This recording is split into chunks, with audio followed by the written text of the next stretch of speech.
Vibha Padalkar is joining in, MD and CEO HDFC Life Insurance, to talk about the quarterly performance, and let's connect with her. Thank you so much for taking time out. Now, to begin with, your product mix has seen a sharp shift towards better margin products, including non-par. But margins, on a year-on-year basis, they've been flat. So how does one look at the mix? You have to deconstruct this, wherein the margins that you see now are at a consolidated level post merger with Exide Life. So standalone margins they have gone up, and by that I mean just HDFC Life and Exide Life's margins that were at high single digits is what we mentioned just before the merger. And that has got subsumed. So actually, we've reached a level of margin neutrality faster than what we had originally anticipated in terms of time that it would take. And to explain that, we have reached a margin of 26.5% on a 9-month basis, which is exactly the margin that was there 9 months of last year on a standalone basis. And so the synergy extraction process has started. And when you mentioned that the margins are flat, if you were to look at standalone margins for Q3, that has been 26.8%. And so this is demonstrating a smooth upward curve on margins. So, can I ask you, and even though, however obvious it sounds, for the benefit of our viewers, will the product mix therefore continue to move towards the higher margins going forward? How deliberate has the strategy been? We believe in a balanced product mix as well as balanced distribution mix. And we run our product choices at a suitability for the customer as well as what is the cost of acquisition at a channel level. So you will see pretty similar levels of product mix, wherein we have said that non-par will be about 30 to 35% thereabouts. And you will find that unit link to be about 20 to 25%, participating products to be about 30 to 33%, and the rest will be a combination of annuity and protection products. You'll find very similar kind of a breakup in the year ahead. So in terms of OPEX, is there likely an improvement in going forward as efficiencies with Exide Life as well will be kicking in? Absolutely. And you'll find that looking at OPEX will not really give the correct picture. Reason is that Indian GAAP does not allow straight lining of costs as you incur. And we sell long tenured policies typically. So supposing we were to sell a 10-year policy, a large chunk of what we incur in acquiring that policy is upfront in year one.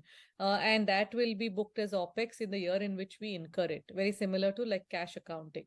However, the benefits of that policy will accrue over the next 10 years, assuming that the policyholder continues to pay their premiums.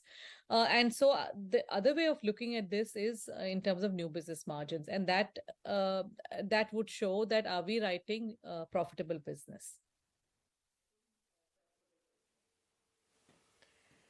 Something else to talk about is, the agency channel that has seen a sharp shift in terms of the distribution mix.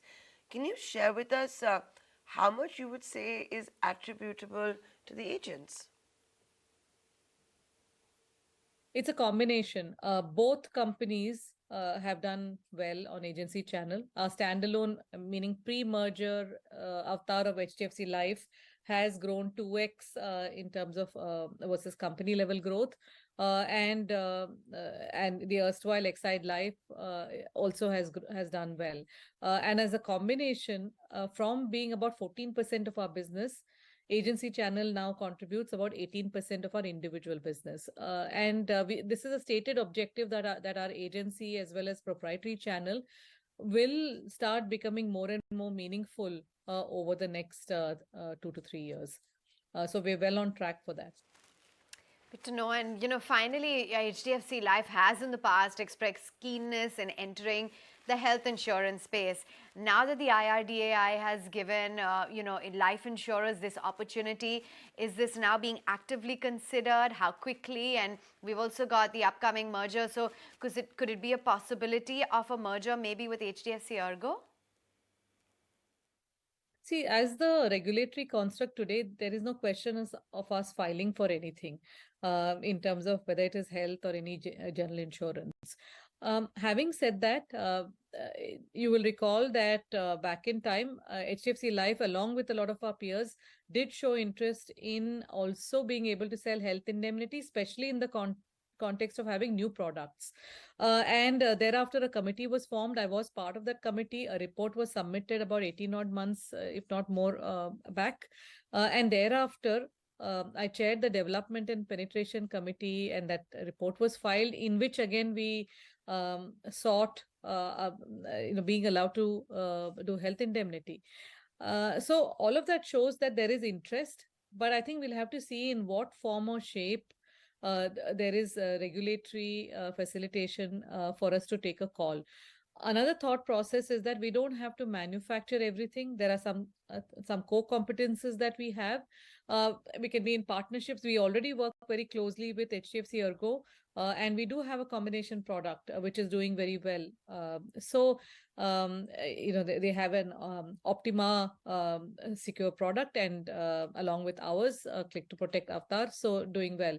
So we'll do more of that. So there are various models that can emerge. The intention here is that how do we expand the pie? How do we have more product innovation? How do we make it easier for the customer? Today the customer to buy Mediclaim has to go there, to buy cancer care goes somewhere else, health saving is somewhere else, overseas medical is somewhere else. So how do we make it easier? I think those are the aspects that really consume us. Okay, Vibha, we're going to leave it at that. Thank you so much for joining us today and dissecting the earnings as well, what to watch out for HDFC Life.